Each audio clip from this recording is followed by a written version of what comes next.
kansubire muri bulungi buli mujja sinzidde okulabira mujje balako gye mutuusaako engalo buli omu wasinzira okulabira akatambi kano nga bulijjo nabasuubiza nti ngenda kulabikawo ku saa 2 zennyini ez'akawungeezi ka leero era nga bwe nabasuubiza ntumbudde olunaku lwakutaano bannaffe abayisiraamu lwe bayita jjuma ennaku z'omwezi ziri 4 omwezi ogw'omukaaga omwaka 2021 kansubire muri bulungi embalamusizaako mwenna buli omu gyasinzira okuwuliriza mwenna buli omu gyasinzira okuwuliriza nembebaza emirimu gye mukola okuba nti mwetuusako ekigulira amagala eddiba si byangu olw'embeera eriwo naye mugezezzaako okuba nti mwebeezaawo so eyakatuuka nawe kulamusizaako leero no tugenda kuyita mu bwangu ng'aloga mujjawe naye kyenjagala bategeeza bannaye program yakyuseemu nabadde mbagambye nti olwaleegenda kubeera open roof eya open roof discussion naye wazzeewo embeera etali ya bulijjo n'ensalawo nti program eno kangifuule full program mbawa amawulire kubanga nago tugeetaaga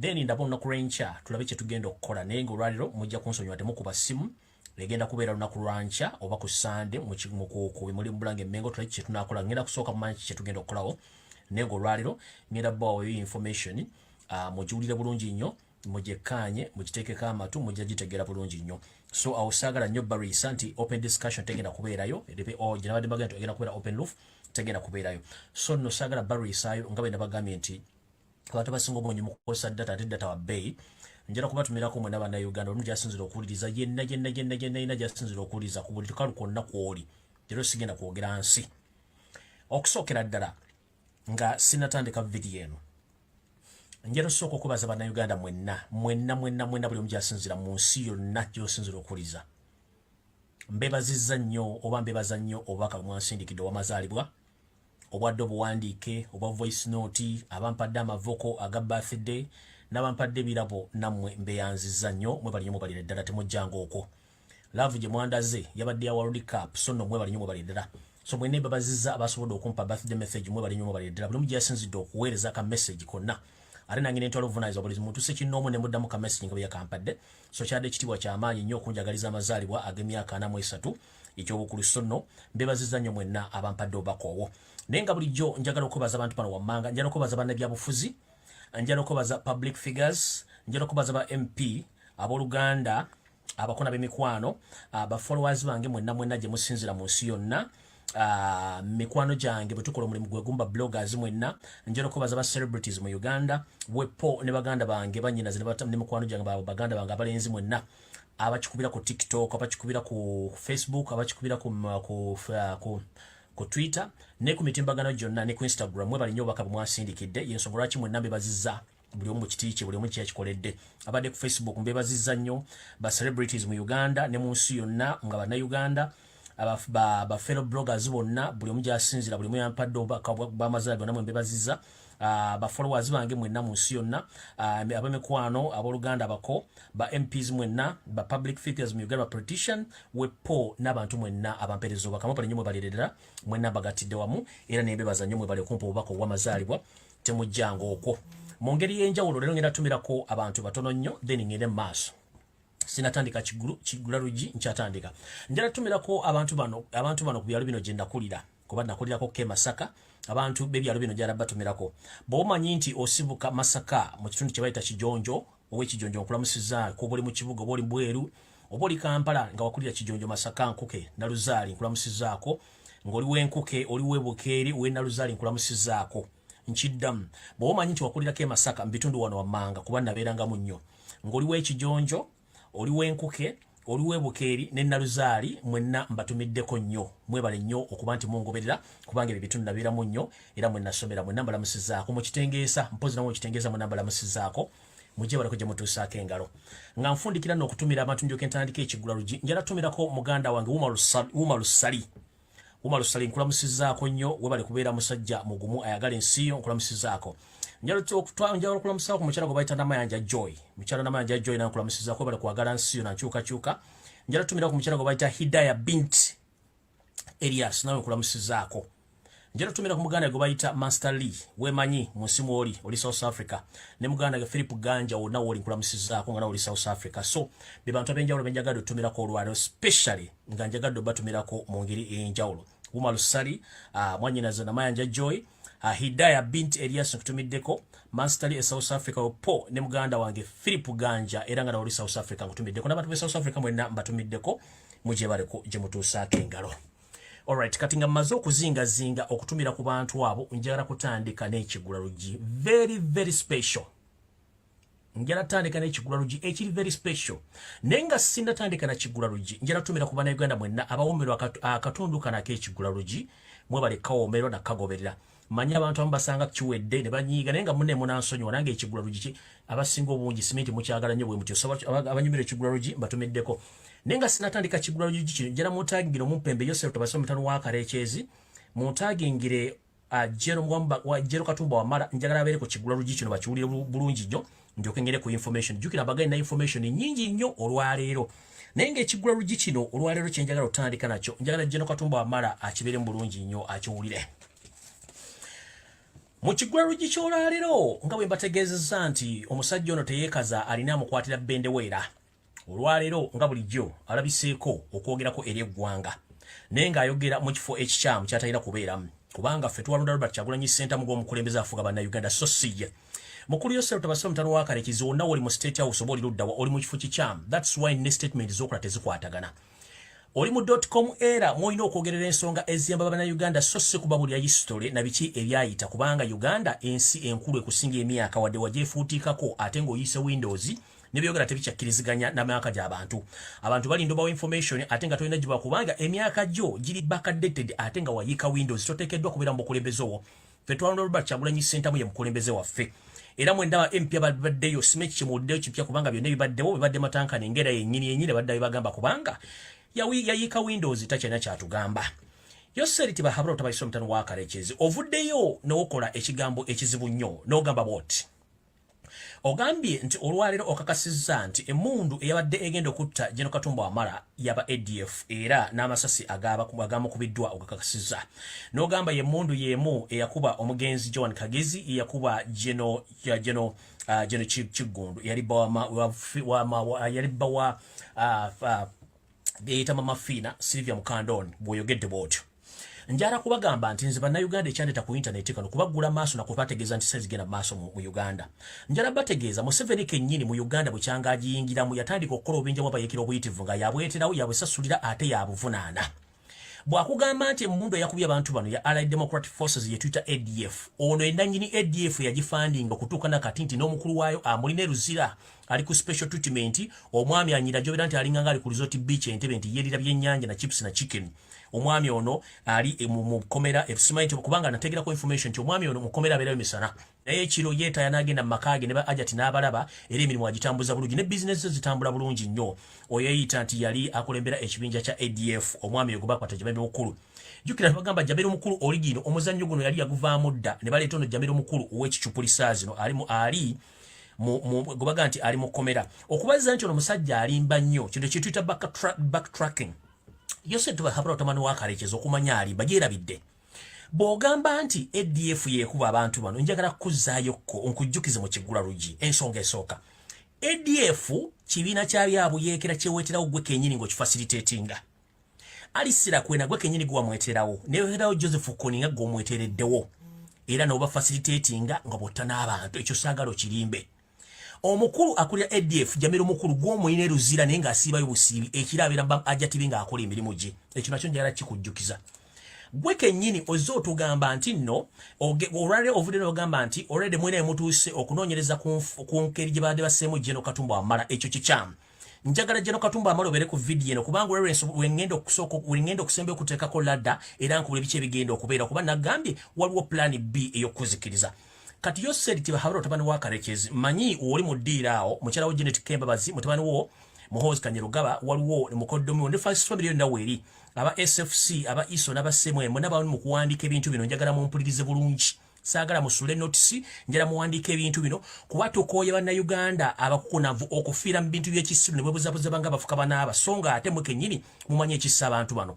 Tosobola kuŋŋamba Yoseeri Tokyalina wa Karekyezi ne batabani bwe babbi banno emufuge gwe mubwabba eggwanga nti otaddewo akakiiko akagenda okunoonyeza ku bane bagenda okutta Jeno Katumba wa Mara ate nga akakiiko kwataddewo ke katula mu family meeting na Salon Jeno Katumba wa Mara attibwe ani gw'osiriwaza.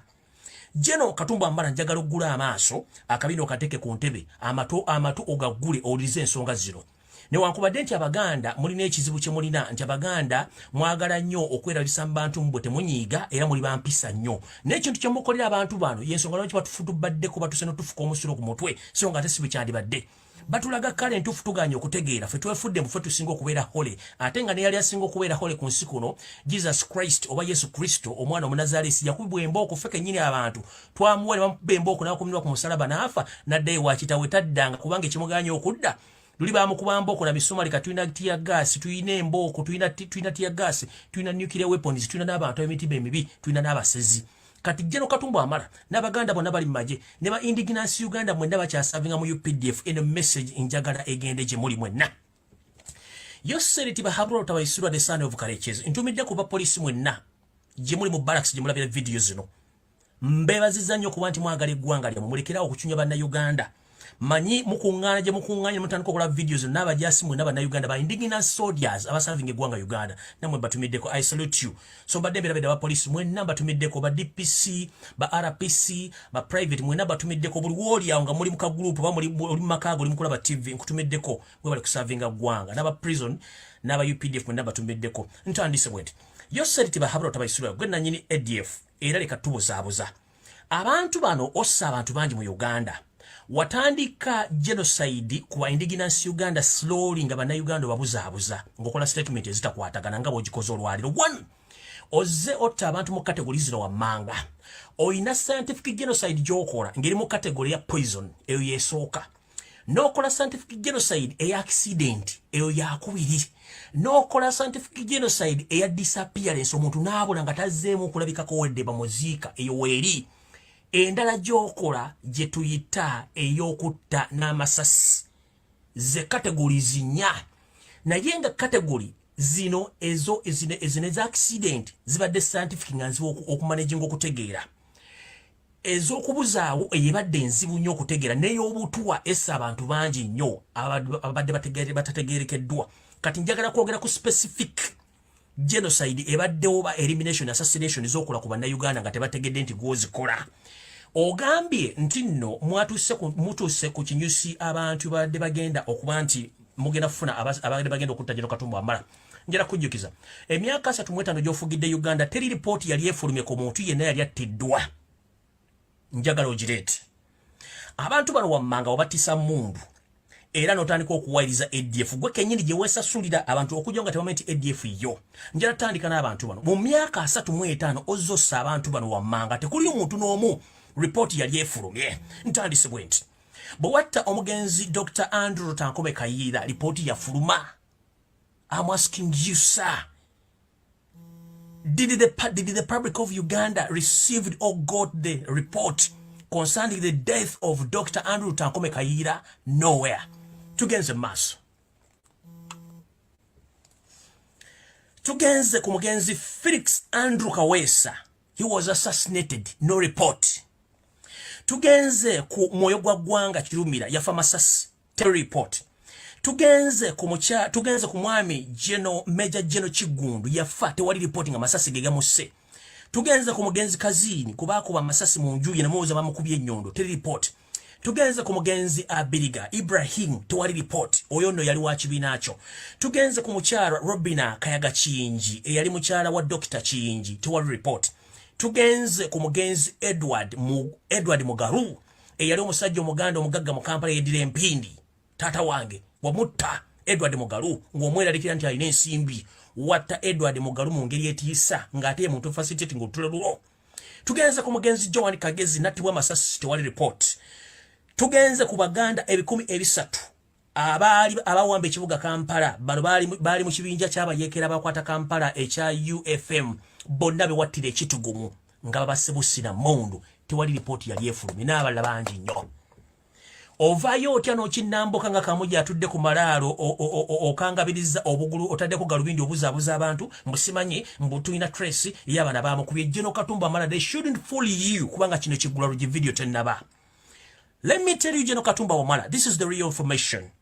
Yoseeri Tokyalina the son of Kareches ordered the camera section of Ugandan police to switch off all cameras in the radius of 2 kilometers within the area where you were about to be assassinated, or in the area where that scenario happened.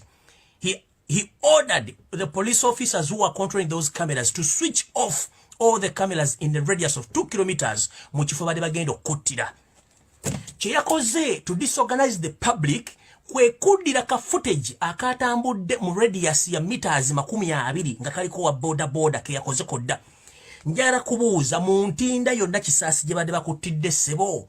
Kamera zonna ziri ku radius ya mita 2 kwe yalagidde boda. Weebuuze lwaki bonna ababadde mu camera section bonna bakwatiddwa. Why? Kubanga balina footage alaga bano engeri gye badde batambulamu. Remember, camera zino ziri stationed mu bifo nti eno camera 1 wevaako camera 2 yerina obuvunaanyizibwa obukwata ekifaananyi ekyokubiri, camera 3 buli junction ebeera ne footage waayo. Lwaki batulazeeko ka camera ka radius ya meters 2 zokka? Kamera endala zadde ziraze ludda wa okulaga footage y'abantu abo. They shouldn't fool you. The mission was organized and well funded by the State House, chaired by Yoseeri Tokyalina, the son of Karekezi, to finish you. The plan B is in the way. Ekyo kibadde ekigulalo kya Muganda Katumba Wamala. So wegendereze nnyo ng'ogira okwekama ngulowooza nti bano abantu bakwagala nnyo tebakwagala. Ekyo nno kye kibadde ekigulalo kya leero. Yoseeri tebahabulekera okubuzaabuza bannayuganda. Obatidde ebbanga ddene nnyo nga babuzaabuza olw'okuba tewaddewo social media ng'abantu balina okumanya ebintu bino.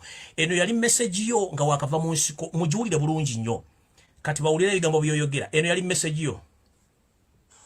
It will not do for you to be a DA in a district and people are murdered and you don't arrest the murderers. It will not do for you to be a district police commander and people are being killed in your district and you don't know what's killed them. This will simply not do, will not work. I will not accept it.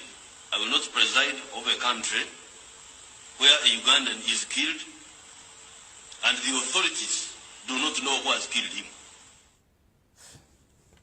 Oyo yali gwe Yoseeri bahabula mutamu waka nga tonnayika Windows. Abatamanyi Windows ye system laptop ba computer kwe tukola abamasimu. Bwe banga Windows yayiika essimu tebaako kyekola laptop tena kyekola. Kati n'omwami ono yayiika Windows okujja mu public okuyimbanga bannayuganda lwazze okwogera n'ababuli yayisitula omufu ng'attachment bali mu system etta abantu. Kati video etandise ekigulalo gikiwedde njala tandika ne video eno bulungi nnyo, ngitandika bulungi nnyo mulyoke mutegeere ekiri mu nsi. Oba maliriza ne Jeno Katumba amalondo lumu tulyoke tugende ku firimu endala. Ndowooza katandike ne Jeno Katumba wamala lumu tutandike ne firimu bulungi nnyo. Alright, Jeno Katumba wamala sigenda kulisaayo muganda ngo olw'ensonga nti obudde tulina butono nnyo ate abantu balindira information nnyingi nnyo. Mukama wange Yesu Kristo oba Jajja God fege tuyita jja mu lulimi olujamaika yakutaddeko akasubi okwongera okulaga abantu bodiringa nabo emitima gyabwe egy'omunda. Olunaku lwatusimattuse ennyanga za Walumbe Ttanda abantu bano bazze ne batula ku lunaku olwokuna mu State House Nakasero ku ssaawa 3 ez'okumakya nkiddamu.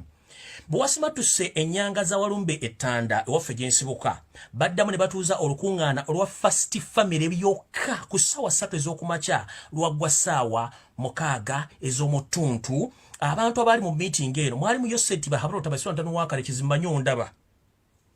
Mwalimu Muhoozi Kanyirugaba nze gwempita Muhoozi Kanyirupama mwali yali mu meeting eno. Mwabaddemu Jeno Salimu Sale kunono yavudde gye yabadde ggulu najja mu meeting eno. Mwabaddemu Janet Kemba babazi yabadde mu meeting eno. Mwabaddemu ne Odrek Lwabogo mukoddemu wabwe yabadde mu meeting eno. Be bantu bataano. Kiche bakuteeserezaako kye njagala owulire. N'ensi yonna public worldwide njagala mutegeere muleke kwebuzaabuuzanga ebintu mbiwulira.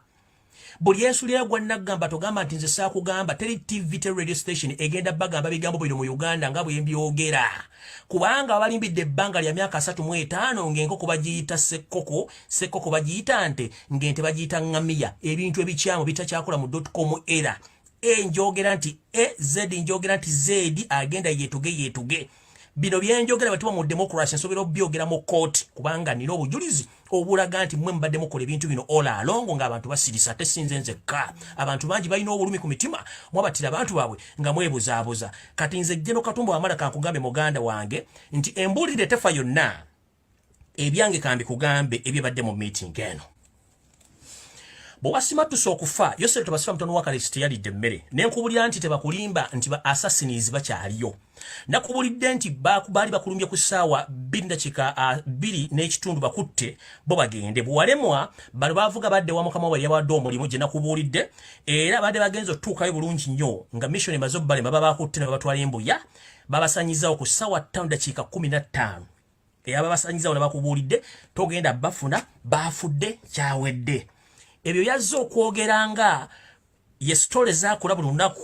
Museveni leka kwebuzaabuzanga afukaana aba oba leka kwebuzaabuzanga muziba atunula mu kolansi ayagala okusala ekkubo. Bw'ateekayo omuntu nawulira sawundi tamanya mmotoka wagyeva. Eva kyengulu eva kyemmanga kubanga amaaso tegalaba kati bannayuganda badde ovuga ebbanga lyonna ffe tetuli basiru nti tuli bawumba tuutu. Museveni leka tubuzaabuza nti gw'osinga okutegera mu Uganda kyokka ekituufu nga wayiika Windows.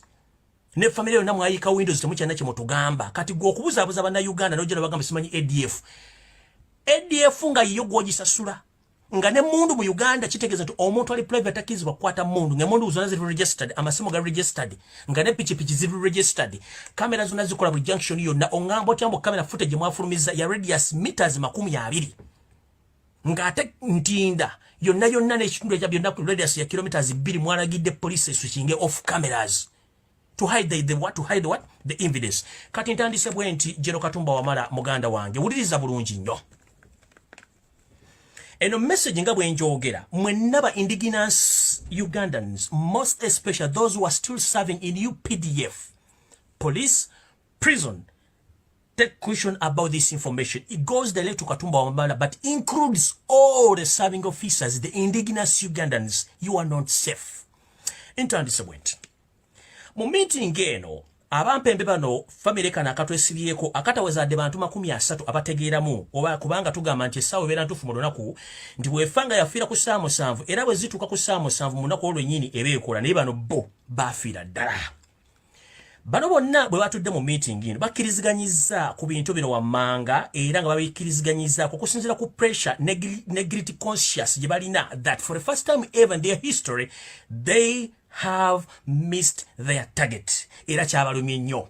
Nkubuulidde ababaddemu, nkubuulidde ababikoze na biki. But they are very, very, very disappointed that for the first time in their history, they missed their target. So in this meeting, which was organized on Sunday at 9 a.m. in the morning, the State House in Nakasero, the people who attended this meeting, they were as follows. Yoseeri Tokyalina the son of Karechezi, Muhoozi Kanyarugaba, Salim Sare, Janet Kembabaz, Andrew Odrek Rwabogo. Those are the people who attended that meeting. In that meeting, they agreed on the following issues towards you as Plan B, because Plan 1 or Plan A failed and you survived. Jeno Katumba Wamala, abasajja bakugambye bati. Bagambye bati, nti gwe kennyini n'omukuumi wo bodyguard eyawonyeewo. Mulina okwanjula pasipoti zammwe eri ab'ebitongole ebyokwerinda nga n'obudde bukyali nkiddamu. Bakkiriziganyiza nti Jeno Katumba Wamala n'omukuumi wo mulina okwanjula pasipoti zammwe ku b'ebitebe ebyokwerinda mu ggwanga muziweeyo kubanga tebakkiriza kufuluma ggwanga wonna we mulina okulaga balina okubanga tebakkiriza kufuluma ggwanga. Mulina okusalendinga pasipoti zammwe with immediate effect. Nkimanyi bayinza kikutegeezaako gye bujja ye item esooka. Ngenze ku item 2.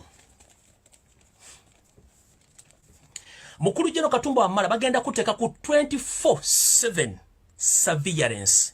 They are going to put you on 24 hours surveillance. And they are going to monitor you. And they are going to survey you through the following methods. Listen very carefully. Bagenda kukola ebintu bino wammanga. Baagala kumanya kiki ky'okola. Baani bw'oyogera nabo. Wa gy'ogenda okufuna eddagala. Essimu z'obadde tomanyi ez'ekyama already abavubuka obadde otambula nabo ku mirundi egiwedde obulungi already bawaddeyo dda secret zo ez'ekyama eza contacts ziri tapped oba ziri wire tapped. Buli kyogera kyonna bajja kuba bakifuna. So baagala kumanya wa gy'ogenda okufunira obujjanjabi. Baani bw'oyogera nabo na biki by'okola. Eyo enkola ey'okubiri. Enkola eyokusatu. bagala kumanya bantu ki boyogera nabo mu public mu maje ne wabweru w'eggwanga n'okwetoola eggwanga lyonna. Enkola ey'okuna tebagenda kuddamu kukkiriza kufuna kye tuyita airplay oba media yonna egenda okuhostinga to explain what happened.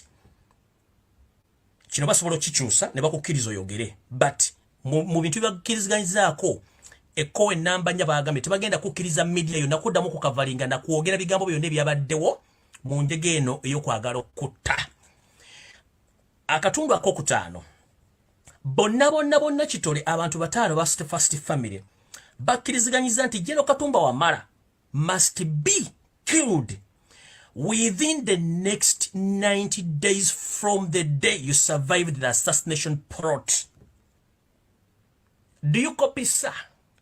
The First Family agreed that General Katumba Wamala must be killed within the next 90 days. And they want to make sure that General Katumba Wamala, his history, and he's nowhere to be seen in Uganda, including your bodyguard, the one who survived the assassination. Hope you get this point loud and clear. Era mmanyi kuno kwoli. Tugenze katundu mbako mukaaga. Eno yenteekateeka gye bayinza okwagala okuttamu nga bwe bagiteeseteese mu bintu bino wammanga, era ye pulaani nga bweri engeri gye bagenda okufunamu basobole okuzikiriza mu nnaku zino 9 gy'emyezi 3. Enteekateeka eri bweti. Akatundu akasooka.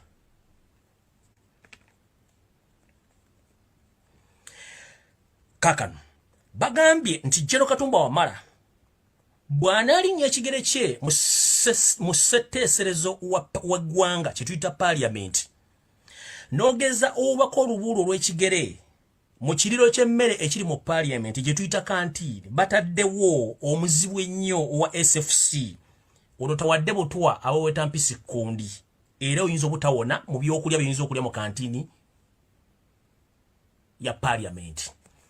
Ke katundu mbakasooka. Tugenze katundu mbakokubiri.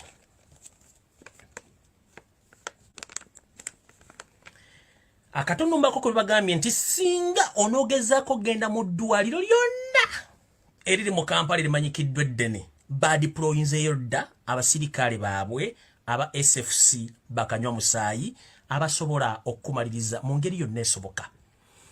Jjukira nti General Katumba Wamala ennakasongola tebalimaayo mayuuni n'aba South Korea abaliyo tebasiika mberenge, bakola obuto okusinziira ku muntu gwe baagala.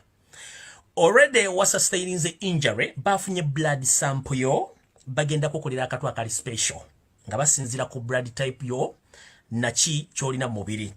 So eddwaliro lyonna woonoolaga mu Kampala limanyikiddwa badiployinzeewo dda omusawo nga wa SFC nga bulijjo. Mukimanyi bulungi nnyo nti badikiteeta babeera ne buli sekita omuntu gwe basobola okuba nga bateekawo obukokolero mu mulimu guno.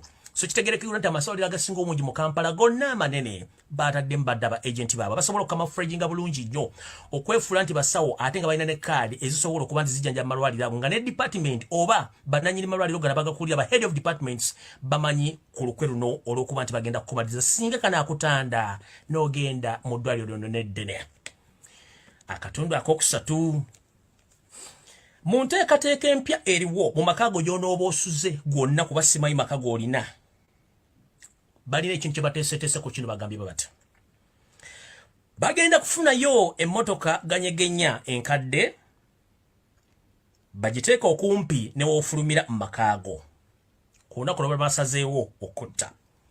Ku olwo olunaku baliteekawo omuvuzi wa lundaaganya nga yeeyambalidde nga bano banneekolera janga abayola kasasiro abasajja basomba amanda ku kyalo, naye ng'ono musajja wa SFC ajja kuba nga alina omugemera wala nga ne mu radius ya mita 5 okuva kujja kubaako abamuyamba kola olunaku okumaliriza. Nkiddamu eno kama freji y'amaanyi nnyo ate oyinza obutagisukka. Bagambye nti bayinza okuddamu okukozesa akakodyo akalala era bagenda kufunayo ekimotoka ekikadde kye banaateeka okuliraana ewwo mulyango w'ofulumira mu kkowe erimu era bajja kufunayo omusajja ow'akagaali aneefuula nga masiikiini bano abayoola ebisaaniiko oba batunda amanda ku lunaku olwo ajja kubaawo naye ng'omusajja oyo ajja kubeera the top hitman wa SFC naye nga ne mu radius ya meters 50 oba n'okuba mu bumpi bwawo nga waliwo abalala abajja okuba nti bamaliriza omulimu guno. Akatundu ak'okuna kagambye bwe kati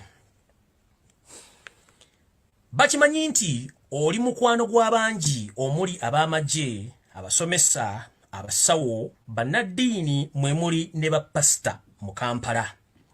Bakimanyi nti Jeno Katumba Amala oyina omusumba omu gw'osinga okukolaga naye era omwagala nnyo mwogera naye njagala kubuulira nga nenna bugisimufungize omusumba ono toddamu mwettanira wadde omugendako wadde ogenda mu kyaki yonna Katonda nga bwe yafugizaako eddusu essabiro gye tuyita kereziya oba kyaki b'omuzikiti buli w'otuula Katonda akusangawo. Mukama wange nkusaba osabirenga mu njuuyo ne maama waffe akusange waawo musabire awo. Buli pasita yenna gw'obadde olinako naye enkolagana nga mwogera omu ku bapasita be wesiga emikwano gy'onfanfe yaweereddwa akawumbi kamu ak'essiringi za Uganda okuba nti yeetabye mu lukwe olwa pulaani B ey'okumaliriza. Bw'anaaba takikoze ne bategeerewo omulala gy'ogenze era kintu kye kimu ekyo nakyo kitegeere. Tugenze Katunumba ak'okutaano. Mu Katunumba ak'okutaano bagambye bati nti omukuumi wo kaawonawo eyawonyeewo mutegeeze bambi nti naye bakyamutambulirako nti era bano bagenda mulagira agende afune okugemebwa kw'ekyo agende akobererwe ekirwadde ekya COVID-19 mu buwaze naye tajja kuvaayo. Bw'anaaba yeebuzaabuza ng'afuka anaaba bagenda mukyusa gy'akolera bamutwale gye banaamutwala eyo gy'ajja okusinkana bajjajjaabe gye bali ennyindo gye zirembekera mukoka. So bodyguard weebereremu ng'obudde bukyali. Mu nfundikira drone yaŋŋambye nkugamba ebigambo bino wammanga. Yaŋŋambye okusinziira ku nnaku ze bakuwadde ziyinza okweyongeramu oba okusigalamu ezo kubanga bano bagamba nti baagala bakutte kubanga bategedde nti gwe bategedde nti wategedde nti bo bennyini bebadde balina okukutta. Okusinziira nti buli muntu yeenenya ate okusinziira nti wali ayagaliza munne kufa kubanga ffenna lyekkubo limu litukwata. Jeno Katumba Wamala drone eŋŋambye nkugambe bwe nti bwe kiba kisoboka osobola okugendako mu embasi yonna ekuli okumpi n'osaba obuddamu n'osobola okufuna ofuluma eggwanga ng'obudde bukyali kuba muganda ng'obudde bukuweddeko omusoto omulumeko bw'oba ogumanyi ng'egyo obadde mu jjango okumala ebbanga ddene omanyi kyekitegeeza. Kino kituzaawa ne bantegeeza nkutegeeze nti kyusa ku makubo g'oyitiramu naddala ng'ofuluma mu geeti oba wankaaki ennene at least kyusa mu geeti mw'oyitira sinakindi drone eŋŋambe nkugambe nti mukama wange kyusa mu budde bw'otambulira. Bw'obadde ofuluma ssaawa za matiritiri ku makya ssaawa nga 2 okutuuka ku 3 lwakiri fuluma ku 5 ate bw'oba okomawo okome ku mulimu ng'okomawo lwakiri ssaawa mu ssaawa 10 olyokoddewo nga ensi ekula bulungi nnyo. Awo oyinza okuba nga wootaakirizaako dowuni bye ŋŋambe nkugambe. Dowuni ne ŋŋamba bw'eti nkutegeeze nti wabadde mu bulumi bwa njawulo nnyo ng'osiibula omwana wepo nga naawe olaga obuvumu. Baŋŋambye ng'omujaasi omutendeke eyazirwanako mu myaka egiwera 40 n'ogenda ku training eziri basic. Baŋŋambye nkutegeeze nti mu kuziikako kwennyini walabye omumpembe CDF David Muhoozi facial expression ye ne body expression ye ng'ekulaga greatness ey'ekika ekya waggulu. Jeno olina kye tuyita experience mu kutunulira omuntu. Tunuulira omwami oyo kubanga babadde bakuttidde emmotoka zonna ezakuyiseeko zonna zaabadde za state nga ziri staged to confirm whether you are dead or not.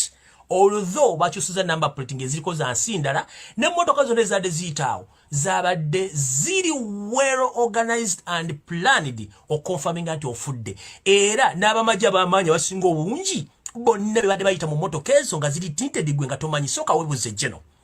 Of all Ugandans who have been knowing you for quite a period of time, how dare you, or it took you almost 1 hour to be rescued to leave that place. Nge motoka bagira bagimanyi nti woobeeraawo bakulabe bwe Katumba Wamala waliwo akavuyo omuntu good Samaritan asobola okuyimirira n'agamba oh wait a minute ono si Katumba Wamala wait a minute kye kibaddewo kubanga tukimanyi nga bulijjo nti omuntu bw'afuna akabenje emmotoka ze zimugjawo bazira kisa lwaki tewabadde emmotoka yonna ezaakuyiseeko yasobodde kuyimirira ask yourself why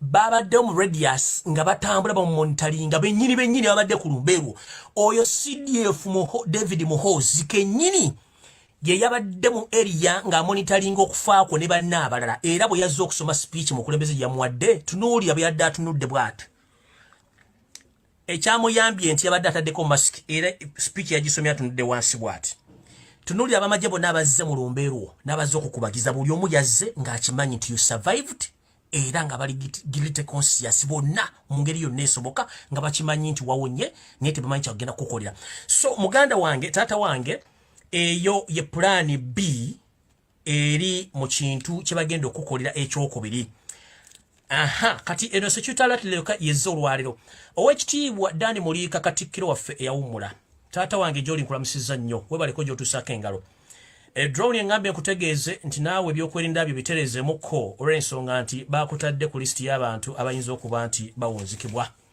kati naawo nsabiddwa to the public demand nga sinagenda kubazanyira information endala Jeno Katumba Wamala ebintu bino oyinza okwagala obbiriisa empiso oba okuliisa ebijanjala empiso njagala owuliriza voice note and the public demand bangambye njibaddire mu bannayuganda bajuuliza batajuulidde nti abantu bano bagenda okukola ekintu ngero lwe kiriwero plan mu voice note gye naza gye mu video yasembyeyo eyabadde y'omumpembe Audrey Lwabo nga yabadde mu plan eno naye nga mwali mu first family okuttibwako okusulibwa kwa kadaaga okulemeza tumusimbe mutebire ne plan y'okujooga n'okumanyira bannayuganda okubatuusa nti bagenda kufuuka bambula mu nsi yaabwe bansabye public nzire munzanye voice note eno nga kwoli n'abala kwe bali bawulye bulungi nnyo ejjogo ly'abantu bano ndyoke mbawo information endala eddako mwawulirize bulungi nnyo era Katumba Wamala wulira ebigambo bino wammanga ndyoke mbawo information endala njizanye wakati kubanga njagadde ogiwulirize nga n'abantu abasinga obwogi bansabye dudde public demand nzire munzanye voice note eno mugiwulirize bulungi abatagiwulidde mulyoke mutegeere bulungi nnyo yiyo Nankabirwa somewhere in the Prime Minister's office. Then they let Rugunda go and sleep. I defended Mutabire at the bed sure stays there. I made sure Mwakanes gets the contract going. He gets it is a sick man, anytime he will be dying. It's going to reach a time when he needs chemotherapy. But you know, when you start chemotherapy, you are dead. You are literally dead. Actually, I told him never go for chemotherapy. Take any other form of medication, especially dietary medication, if you still want to live. If you start chemotherapy from 4 years, you get 3 years. You further do chemotherapy from 3 years, you get 1.5 years. Then from there, you get 7.5 months. So I told him, just there, no, you leave it at that. And really, things are working out. Okay? And they're moving.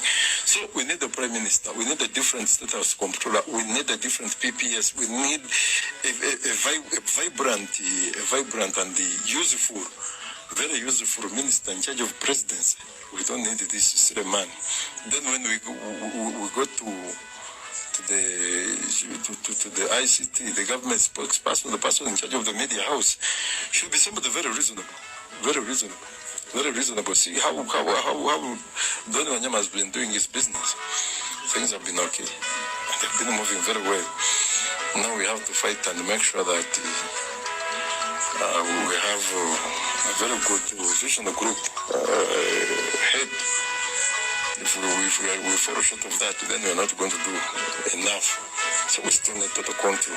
Now there are particular people we need to weed out to the Uganda Broadcasting Corporation. Because if we leave it the way it is slowly getting hijacked and giving platform to useless things instead of promoting what we already have. They normally want to charge me when I take my advice there for my businesses. I told them we are going to make it. And we're going to make sure that things, work out. Now look at the stroke that happened in Kenya. They thought I'm going to lose anything. Why would I lose anything? But how many people have lost the market? For me, I do my business diligently well. So whatever happens outside that, I don't care. I don't care. These days, the Maramarun has made me topic of the year. Do you think I care? I see. For you, I know. You know how these things have been happening for long. You cannot be that ditched. But just somebody who goes yapping. And moreover, on these useless radios, you got to these useless radios and televisions which have no audience literally, and you bash me there. It is okay. It is okay. I don't care. I don't hold any public office that I'm going to be convicted. I'm going to be blamed by anyone. That the IGG is going to summon me. Parliament is going to summon me. I will control, and anybody who proves to be very stubborn, I'm going to hand over them. We need a different speaker, a different deputy speaker. That's to run your take off. If Ruth fails on her job, I have so many people who can do the job. Sarah rejected. It was like, no, me, I'm loyal to Kada. Said, you know, most of you people from the East are simply stupid. You are literally stupid. But they prefer to work with the Northerners and the Westerners than all the rest. They do some good work. So we need the URA as well. We need the minister and the First Minister for Transport. You see, Katumba Amara is becoming very powerful and is being observed and respected by the army. Something I'm lacking. We need to bring him down completely. We need to create a war with the Mosai's girl, with Kajina. That fight is going to have him kicked out. Let him go back to general services. Let him get a different ministry. He doesn't deserve to go into works. Let him start some silly things out there. So now the whole thing, you see, when you look at operational evaluation, look at this young man called Ham. He wanted to start a project that would humiliate General Sare. How could such a thing happen really? For you start an agro-processing plant. So the rest of the world will be asking now, Operation Wealth Creation has been here for long, getting about $500 or $600 million every year, and we don't have an agro-processing plant. That would be humiliation on the big bro. The first family. It is something we could not accept. We need to fight this man completely, and we throw him off the radar. Let him go down there and start, we make him a tabloid man, but let him not feature. Seriously, he's still too young to be so successful. Too young. The man is not yet 40. For us, we started seeing some real money when we had almost clocked 40. But now this man has an empire from, I think he started building this empire when he was around 24, 23. There. How lucky should the Muganda be? After spending 35 years in the power, 100%, 99% of the power should be from one region. The wealth should be from one region. The rest should be either puppets or employees. And at the best, they would better be slaves. That is the new Uganda we need. We need a dynasty, a very serious dynasty. I know His Excellency doesn't like these things, these ideologies. He doesn't want these ideologies. But I'm not alone with such an ideology. We are going to seize education and health completely. We become part of it. Then we end up in agriculture and the Premier's office. We control the refugees and all of those. Then we extend beyond all boundaries and make sure that we are the people in charge of each and every aspect. Then we go to the private enterprises. Baganda are very sharp people. They're very good businessmen. They can survive even with the smallest amount of money. Awo mujiwulidde bulungi voice note due to the public demand bangama njiddemu buli kyonna kye nali njogedde mu video zange olukunkumuli eziri ku YouTube enembwa etunda ebiwoowolo by'abantu amawuggwe g'abantu ensigo emitima byonna ebimayi biri ku lupapula bakubulidde buli kimu bani bagenda okutta bani bagenda okujjawo bani batayagala kubeerawo mirimu ki gye bagenda okuyingira mu health sector agriculture public buli kimu bagenda kiyingiramu bakikole kubanga balina buli obusobozi ne bagamba baagala abantu bonna basigadde banga basavanti baabwe ekyo kiba kiwedde kati kangende ku information endala ekyo nkimaliriza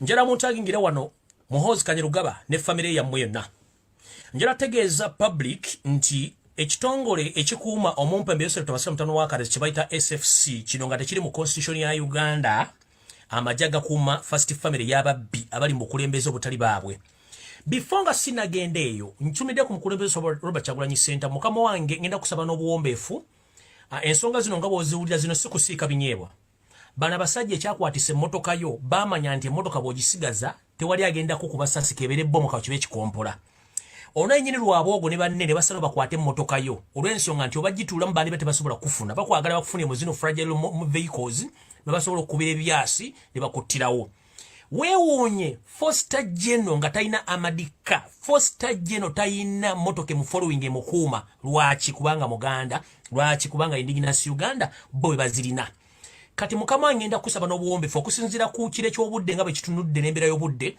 ngenda kusaba otuwe press conference obuulira abantu account number oba ya URA bannayuganda bagenda mu mwezi gumu baagala kusonda sereza URA emmotoka eveeyo lwakiri emmotoka ogisulenga mu busuzi oba si kujusula mu busuzi ogitambulenga n'amafuta bajja gagula bakuuma obulamu bwo ensonga lwaki baatwala emmotoka eno balina mission y'emu ng'eyakatumba wamala kubanga emmotoka bazimanyi basobola zisasira amasasi mukama wange Kyagulanyi Robert Center osabiddwa bannayuganda n'obuwombeefu ovayo tukole press conference ng'oze ne bank account oze ne mobile money number oba sente zonna abantu baziteeka bali willing okusasula emmotoka eno mwezi gumu nchidda mukama wange Robert Kyagulanyi Center okusinzira ku information gyenfunye emmotoka eno baagiwamba nga baagala kuteeka mu target ya bakusanga emmotoka yonna gye baagala bagikuba masasi bukole ki oveewo baatula ne bateesa nti bakuggyeko emmotoka eno osigale ng'oli mu target kubanga eyo amadika ne baligikubye ekikompola oba bagikuba masasi bali tebasobola kujjamu kubanga emmotoka esobola kutambula esobola okutambula kilometers endala 10 nga tennakola ki tennawummula ne bagikuggyako basobole okuteeka mu target kati bannayuganda bansabye nkutegeeze bakole press conference obabulira account ko bagenda oteeka sente oba mobile money oba bank oba account ya revenue authority sente zino bali willing ozisasula mu mwezi gumu emmotoka eveeyo oba osulamu nsuli oba ogigendamu ku beach oba ogifumbiramu naye ng'obulamu kyekikulu ekisingamu byonna kubanga abantu bano bali willing nnyo okukola kye bagenda okukola okusinzira ku information gye nabawadde luli neno yennyini olwaliro se mukama we bansabye okole press conference obabulira sente bagenda oziteeka people are willing to pay sente za revenue obukadde simanye enko 3 babusasule emmotoka bagikuwe ogitambulimu kubanga ekitali ekyo mukama waffe wandibanga naawe oli mu nteekateeka y'emweno kyakugisaako emmotoka kati ngenze mu maaso bwenti ekitongole ky'amagye ekikuuma famire y'ababbi abaffere abayika windows bonga balowooza kimu arrest and kill ekya SFC kino kimaze ebbanga ddene nnyo nga kyeddiza ettaka ly'ekalangala eri abantu bakisinoomu n'eryaliko erya gavumenti n'ettaka lya Buganda njala tegeeza eggwanga nti bano baazimbye ekkomera eriri mu mazzi the underground water prison baalizimbye era lyawedde ekkomera lino litwala abantu 5 bebateekamu ba inmates ekkomera lino lirimu ebisenge ebiriko bye bagenda oteekamu emisota emirala bagenda kukireka nga miggule naye nga ekiro basobola okuta amazzi ne gayingira mu kkomera lino ekkomera lino teririmu mataala lino baalikoze okuteekamu bannalumanya ne ssaalumanya bagenda okujja mu safe houses ez'enjawulo mu Kampala wakiisa omukono wajje bagenda obbajja babateeke muno okusingira ddala ekkomera lino ligenda teekebwamu abantu abaakubibwa obubi nnyo abamenyebwa embiriizi abamenyebwa emikono abagibwamu enjala ababba embiriizi ne zimenyeka bebagenda okutandika okusoma nga kiteeberezebwa nga n'olwaliro ennyini basombye abantu abawerako okuva mu safe houses ez'enjawulo okubatwala mu kkomera lino ekkomera lino ku kizimba ky'ekalangala nga liri underground mu mazzi gye baalizimbye ndoza mujjukirako lumu bwe balaga nti ttano ze baali bazimba mu Lake Victoria zaali zeezo zennyini ku zo nga n'endala ziri kalangala eyo ekkomera lyawedde nga lyakomodatinga abasibe 500 naye nga bonna abalimu baana ba Nup ate baana b'abantu ekkomera lino gye liri ekalangala lyawedde liri under SFC control ne ISO ingera kati batandise okusomba bana abantu batwaleyo nyongwe kusinga batwaleyo abaana bonna batusaka ebikolobero babatwale nga ekigendero ky'abantu bano baagala kubateekeyo battireyo sina kindi baleme kuddamu kulabikako emisota gino gye bangambye gyaviiridde ddala mu ggwanga lya South Korea gyabutwa ngubugukuluma era towonera ddala ekisinga babagenda kuzika buziseeyo oba okuleka otayirire ku mazzi nga bo bakola ebyabwe tuze mu nkola eya Mussolini neyitira yennyini bana abasajja gye balowooza okukola bannayuganda tugenze mu maaso bana abantu kennyini emisota gye baaguze gya busagwa ngera najjo giŋŋambiddwa nti gyatuuka ku lunaku olwokubiri mu ggwanga nga giva mu ggwanga erya South Korea era gyayingira bulungi nnyo mwegiri ne tugenda kukomera eddala eryazimbibwa mu bisaidi y'ekyenjojjo lino liri mu kibira wakati ddene nnyo liri mu kibira galinga makane nga manene nnyo muno mbaleeta abaana b'abantu okusingira ddala abantu abababuzeeko nga baali bannabyabufuzi oba abaana abaali abenkanamu nga bawagira change mu bitundu eby'enjawulo muno batwalamu abantu eddwaliro ekkomera lino liri mu kibira nga likuumibwa abasirikale aba SFC oba kwepo n'aba ISO abawera 10 abaligaadinga bwebakuyingiza eno gwe togenda kuddirayo ddala olw'ensonga buli gwayingizaayo tadda afa bufi nti ekivundu ekifuutuka mu kkomera lino kyokka kikumala okukuttira mu wiiki emu n'ofa ate buli afa tebamuggyaayo kubanga gwe basuulayo ye kennyini mu wiiki emu aba amaze okufa kuba teri mmere teri kye bakuliisa kubanga kalinga kattiro so abantu b'ebundi bujjo mu bibira by'ebundi bujjo mutegere bulungi nnyo nti waliwo ekkomera eryazimbibwa mu bibira by'ebundi bujjo gye balitaddeeyo nga bateekamu bannayuganda abasinga obungi gye bafiira ne batadda kulabikirwako mu nkola yemu yeeyo nga obukodyo buno bwonna kati ow'amakomera gazimbibwa wabujja North Korea wepo ne Vietnam naddala kano akali ekalangala aka underground water prison mujjukira abalaba firimu ezisinga obungi ez'aba Vietnam amakomera ge basima mu ttaka ne bakuteeka mu mazzi ne bakuteeka ku cage n'obeera obwo ge makomera ge gambulwa kuba nti nno liri kalangala naye nga liri underground okuba batadde mu mazzi tugenze mu maaso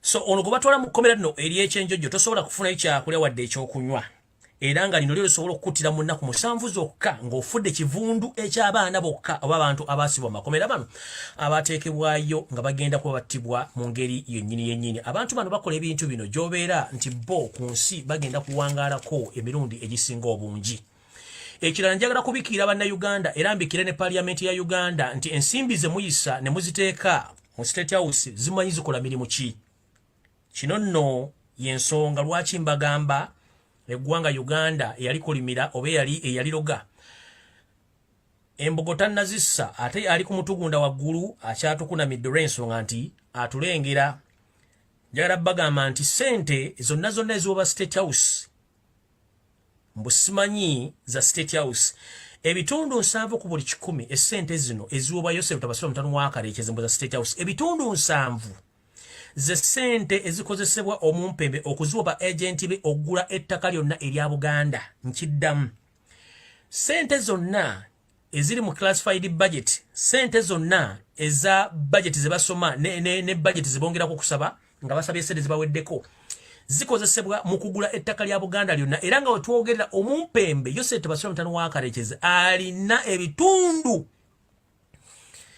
65 ku buli 10 ku ttaka lyonna erisangibwa mu Buganda akiwakanamu genda okoleko save nkiddamu bukyanga Yoseeri Tokyalina ajja mu buyinza bwe batandika omuyisiza ssente ezijja mu parliament ezijja mu State House ezitaliko mbalirira zino ssente ebitundu 7 ku buli 10 ze zigula ettaka lya Buganda nga ssente zino baziyisa mu babulooka ba Museveni abamu nga Baganda abalala Banyarwanda ne kumanya agakola emirimu gino kuliko omusajja gwe bayita Kalangwa ow'Ekayunga kuliko abamaje abasinga obungi Abanyarwanda abali mu mulanka z'abajeno ne ba major abagenda bagoba abantu ku mataka essente ze zimu ziweebwa abayindi bamusiga nsimbi okugoba abantu ku mataka essente ze zimu ziweebwa abantu ba NRM bonna abenkana mu Buganda okugoba abantu ku mataka essente ze zimu ziweebwa abapoliisi abanene okukola ekintu kyekimu nga beefudde nti bannannyini mataka gano nga bagaguze kumbe ebyapa bisigala wa Yoseeri Tokyalina mutabani wa Kalekezi ngeri ebyapa byonna birina muno mwe mwalina okutwala amasiro g'ekasubi mwe mwalina okugula olubiri luno kubanga nabagamba Baganda buli muntu yenna yeebuzaabuza nga afukana abantu tegeera nsonga zino n'olubiri Yoseeri Tokyalina Kalekezi yalugula ng'ayita mu mumpembe Agakani ayina obwakabaka obutalina obusibuka nga bwetola ensi yonna nga bulina ebyobugagga bingi. Mu bantu abalala abatwala ensimbi zino okugula amataka n'okuzimba akedi mu Kampala ze ssente za State House zino zibateeka mu budget eyo. Abagagga mbanyuma kisigenda boogerako abalina amataka mu Buganda nga buli kitundu kya Kampala ayinawo ettaka.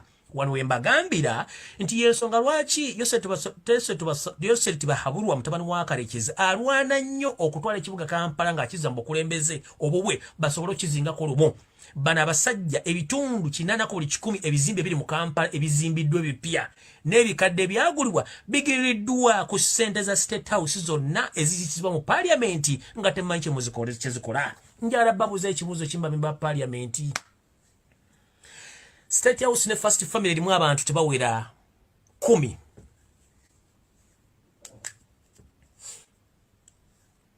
First Family nga bwolaba ya America nti ya Barack Obama yali mukazi we yali mu ye n'obwana bwabwe bubiri nga bakozi ba State House ba White House bona basigadde gavumenti ya America yebasasula omusaala.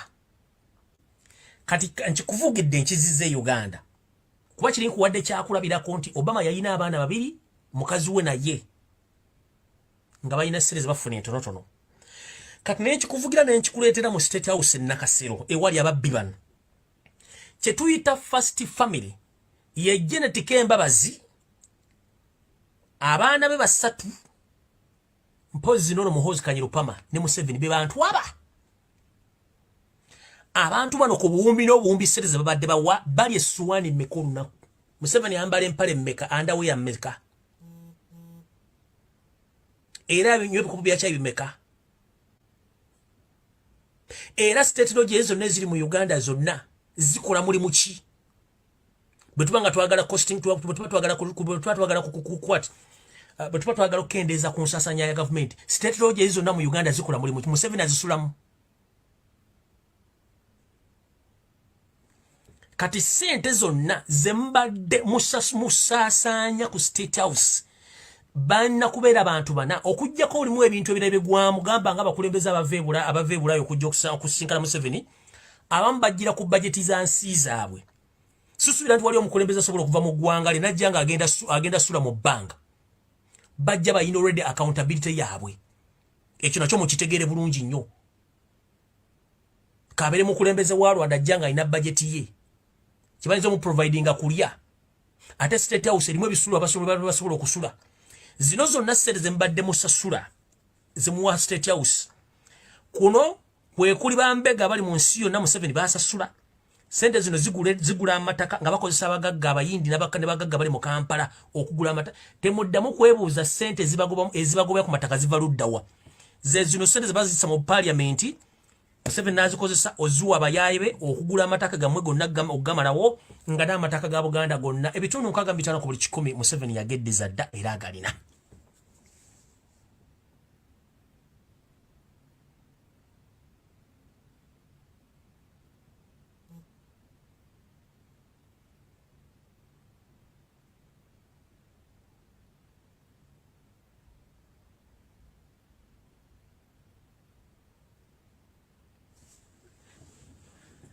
Ekigendo bamala enviri ku mutwe era muzikwate mulowooze nti ziriiko kyekino wano wammanga.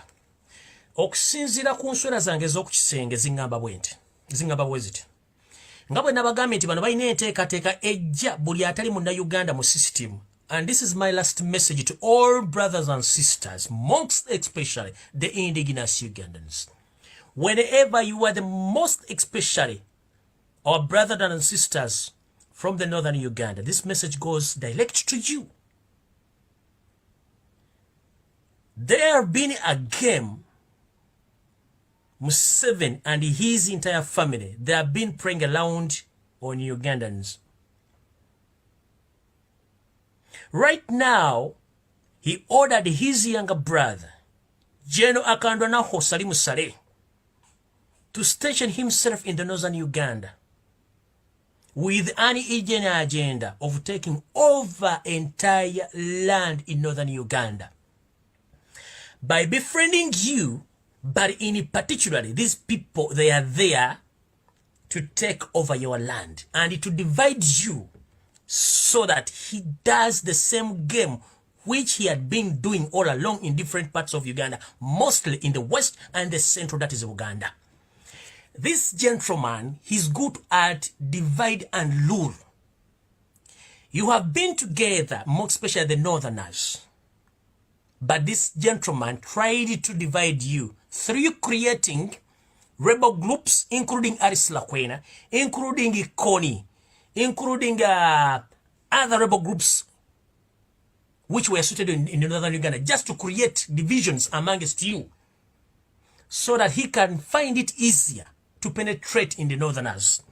That's why in this voice note, the previous voice note which I've played, this gentleman said that we are going to do exactly the same thing which I've been doing to overtake 90% of Ugandans unaware, so that we can take all their belongings, including land, properties, and their entire life. So my brothers and sisters in northern Uganda, either you are serving in the UPDF, police, army, or anywhere in the government office, be aware. The reason being that Museveni right now is befriending you so that he can make you comfortable that you are the one in the system right now, but behind the curtain is the one giving orders. Right now, Chief Justice is coming from where? The Inspector General of Police is coming from where? The Speaker of the Parliament of Uganda and his deputy are coming from where? The police is led by who? The prison is led by who? The prison is led by Biabasaja, but there are so many northerners in that service of the prison service and the other sectors. So he's trying to befriend you so that you come near him or close to him, so that you don't get scared. That is good. That is his tactics, because he's good at making his friend. He makes himself so friendly to the people, but with the hidden agenda. Right now, he's trying to bring all northerners together, that he's friend to those northerners, but with the hidden agenda, whereby he stationed his brother Salim Saleh to camouflage, but with the hidden agenda. Let me ask you, my friends from northern Uganda, General Salim Saleh was born in northern Uganda? No. Why is it that the northerners, as we speak right now, are very poor?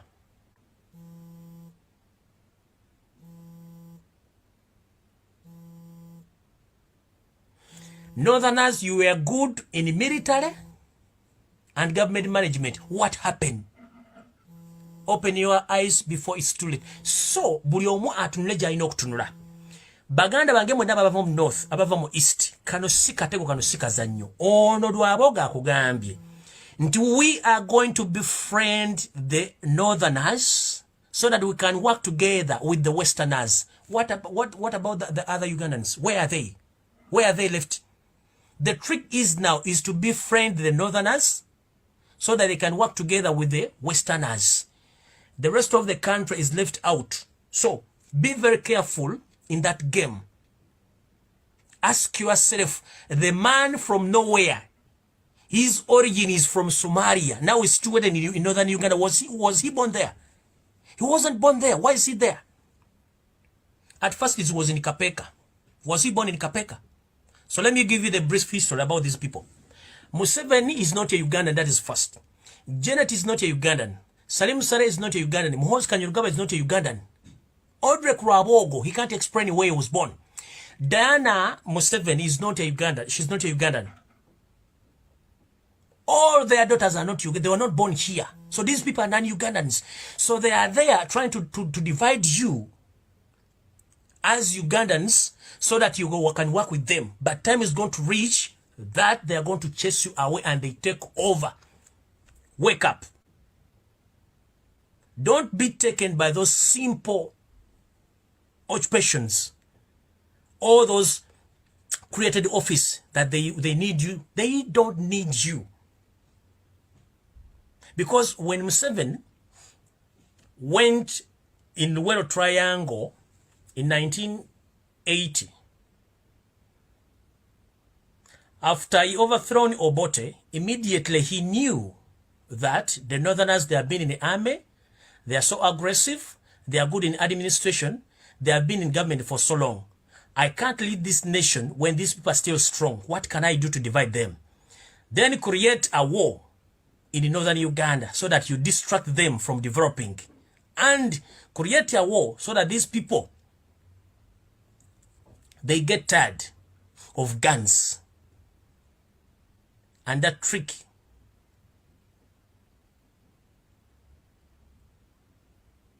was organized and well planned and was successfully managed by Museveni up to now. Because he knew that he can't manage Baganda, he can't manage the Northerners. You have been in the army, police, and in the government. Remember, Milton Obote, General Tito Rutwa, Idi Amin Dada, and other people have been governing that nation some time back. They are very powerful people. Where are they right now? Or they were killed. Some died in exile. So as we speak right now, he's doing the same trick. He's tricking you to befriend you, but with the hidden agenda, please wake up.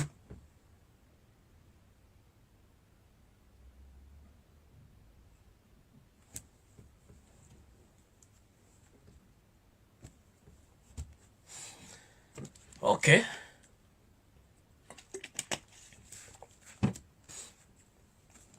Sigenda baluwisaawo okujjako bagamba nti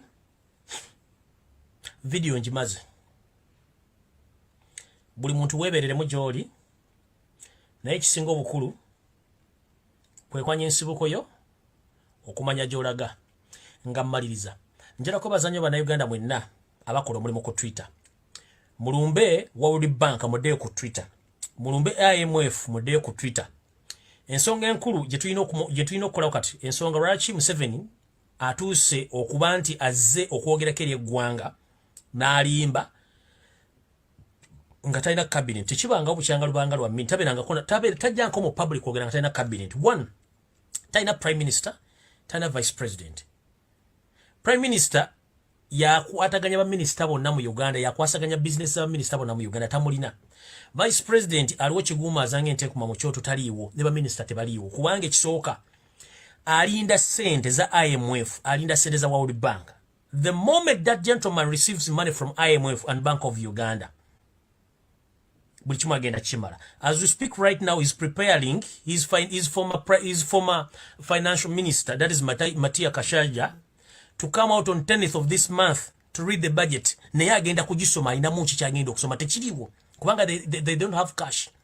Jukira Rwanda minister ayina okuteekawo sente n'ebigenderako. Rwanda state minister ayina okuteekawo sente n'ebigenderako.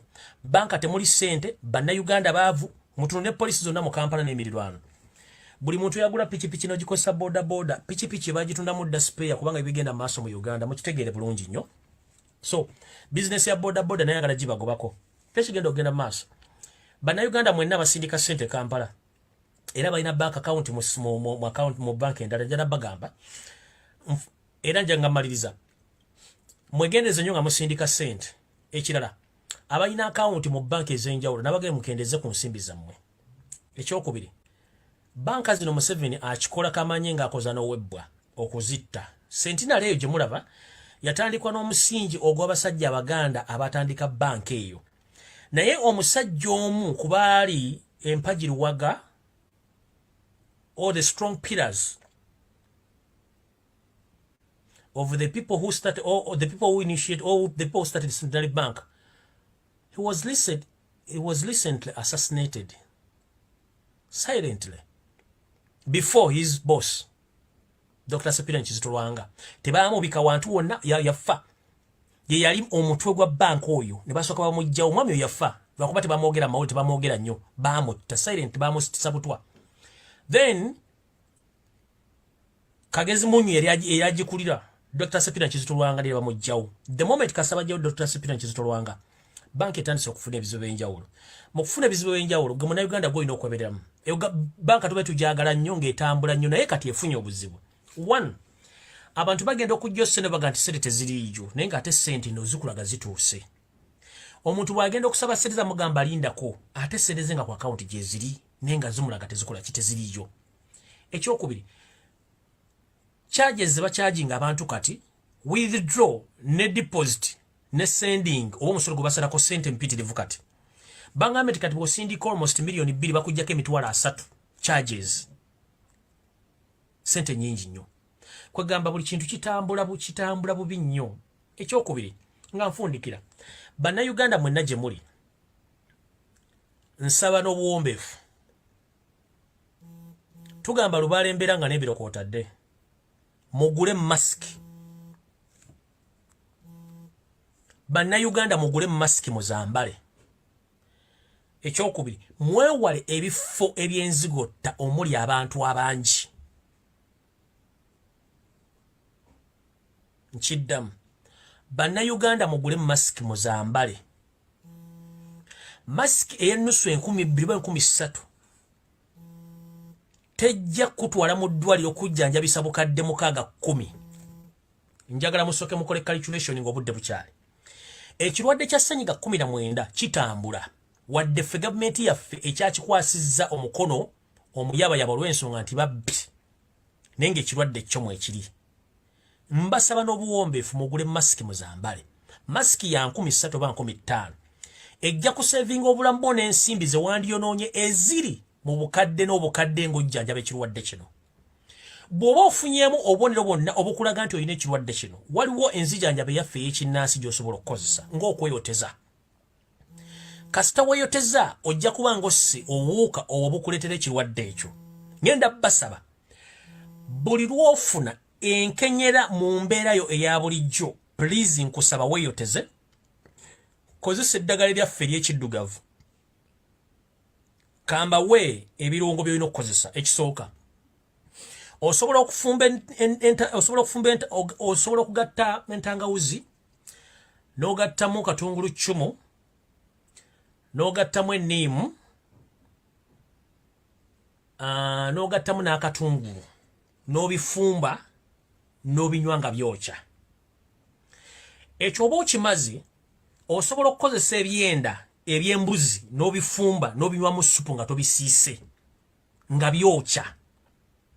Ekyo kisobola okuyambako. Ekyo nga kiwedde, osobola okukozesa okuba nga onywa caayi asukka mu bikopo ebyonywa buli lunaku. Nti ku makya osobola okunywa ekikopo kya caayi, kikozese nga totaddemu sukaali. Caayi yennyini omufumbo oteeka amajaani agamala. Omunywe ng'ayokya, omunywe ku makya, mu ttuntu, akawungeezi, ne obanga ogenda okwebaka. Making sure nti bw'ofuna enkenyera ey'obutassa bulungi okozesa nnyo ekintu ekyokya. Naye ng'ekisinga obukulu okwetangira kisinga okujjanjaba. Masiki ya 5,000 esinga obukadde 610 ogenda okukozesa okujjanjaba ekirwadde kino. Nkiddamu, masiki ya 5,000 esinga okwejjanjabisa miliyoni 600. Sinakindi okulembalemba ogenda ekaganga. Ekituufu ekirwadde weekiri, naye gavumenti etufuga y'abamafiya tebajja tufaako tugenda kufa ng'ebinyira. Nvudde olwalo bagamba bannayuganda, njagala temwesulayo gwa naggamba masiki ya 5,000. Mwewala ebifo ebirimu abantu abangi nga toyambadde masiki. Mwewala okukwatakwate wantu. Ekyokubiri mukozese enkola eyateekebwawo. Gamba ng'ey'okutambula ne sanitizer tomala gakwata wantu. Tolyalya ku buli kintu kya muntu. Beera n'ebintu ebyo by'okozesa. Mwabalya ku nsaniya nga mulyamu muzeegendereze. Onywedde ku kintu ky'omuntu kyalese ku mmeeza, ekyo mukiveeko, mwewala ebintu ebyo. Ekisembayo. Ensonga esembayo yino. Oli wa ddembe ogenda okufuna ky'olina okufuna. Naye oli wa ddembe okwekengera mu mbeera emu oba endala. Kubanga kikkakatako nga ggwe. Constitution ya Uganda ekuwa eddembe okusala okulwenga ggwe omuntu omukulu. Ne bw'oba owulira ng'olina kyeweekengera, nkusaba togenda. Bw'oba owulira nga tolina kyeweekengera, genda. Naye nga kyonna tugamba nti okwetangira kusinga okujjanjaba. Okwetangira kwekulwa. Muddeyo mwambale masiki muzigule. Bw'ofuna enkenyera nkuwadde ekikolo n'eddagala.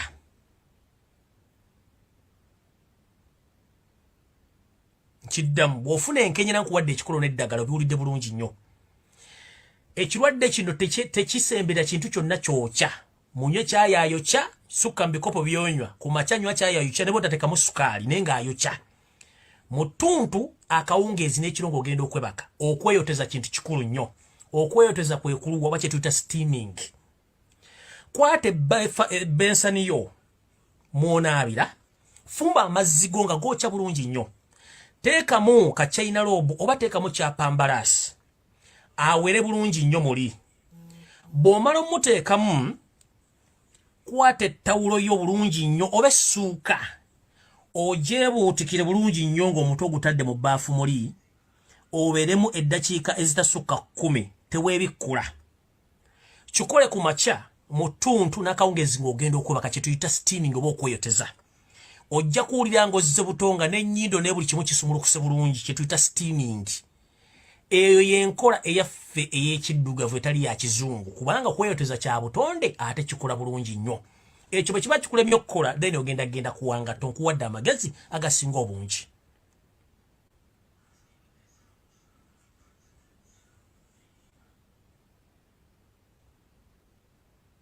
Mumpulira bulungi? Okweyoteza kikulu nnyo. Anaaba tatutebye mugambye bagamba embulire tefa yonna naye mbabuulidde. The fact is saagala mufe mu bintu eby'ekiralu nga temusobola okwetangira ekintu kino ekijja mu Uganda. Mask mugigule ya 3,500. Naye mask mugule ezo gy'osobola okuwoza n'ogyanika ekiro n'ekala n'ogyambala ku makya. Ya 3,500. Ne bw'onoofuna ekirwadde kino kijja kukutwalira ssente ezisukka mu bukadde okujjanjaba sina kindi oserengete bajjajjaabo gye baakusooka ate nga si kye twandiyagadde. Nja kumaliza nga mbagamba ku lwa Katonda n'ensi yange buli omu weebereremu kubanga gavumenti etufuga y'ababbi. Tebajja bawa service kubanga n'essente ezimbyako edi molos zonna ezisinga obungi yali mbalirira ya COVID-19 ssente tebazibba. Kati bagamba nti tubeere bagezigezi ng'obwana bw'omusota bwe kava mu kisunku kalumirawo. Ekyo mukitegedde bulungi. Naddala bannaffe abali mu nsi ezisinga obungi n'abali mu Uganda ewaka. Mufune mask, mugikole bulungi, naye okweyoteza n'okunywa supu w'ebyenda by'embuzi nga tumusiise ng'ayokya. Ebirungo by'eddagala embawadde likola bulungi nnyo. Mumpulira bulungi? Ekyo bwe kiba kiganye ng'enkola gye nkugambye okikola 7 days a week. Nenga era otaddeko mask. Bw'owulira nga enkenyera ekyalimu osobola okugenda okulaba omusawo n'akubulira ki ekiddako. Nenga mu ngeri yaffe ey'obutonde ekyo kikola nnyo okulwanyisa ekirwadde ekyo. Abasobola okuba nti mulina engeri musobola okukolerako duyiro naye mulungi nnyo. Ng'omaze okukola ebintu bye nkugambye duyiro mulungi nnyo okuggula emisuwa n'okuggula amawuggwego ng'odduka kirungi nnyo. Ng'omaze okukola eno system gye nkugambye era osobola okujoogingamu oba mu ddiiro lyo n'odduka ne weetoola oba tolina ddiiro oba ne weetoola mu kisaawe gwe balaba muntu adduka kumbe gwe okeepinga fitness yo n'okuba nti oggula omubiri gwe bulungi nnyo. Jjukira lw'otuyana ng'obaddemu ekirwadde ng'ekya ssenyiga. Njagala omuntu alina ssenyiga nga tolina COVID ogenda odduke ng'omaze okumira oba omize eddagala ettuufu erya ssenyiga oba omize habo nga wa ssenyiga ogenda odduke mu kisaawe okumala emirundi 5 okwetoola ekisaawe. Bw'osigala ng'oli kyekimu ojja onkuba engolonfe kubanga ffenna tuli bantu. Kugambye joginga kijja kuyamba okukola. Mukama akumira takumira mpeera naye musibe bulungi mweraba. Naye nga mumanyi nti ekirwadde gye kiri masiki ya layisi nnyo. Mweraba.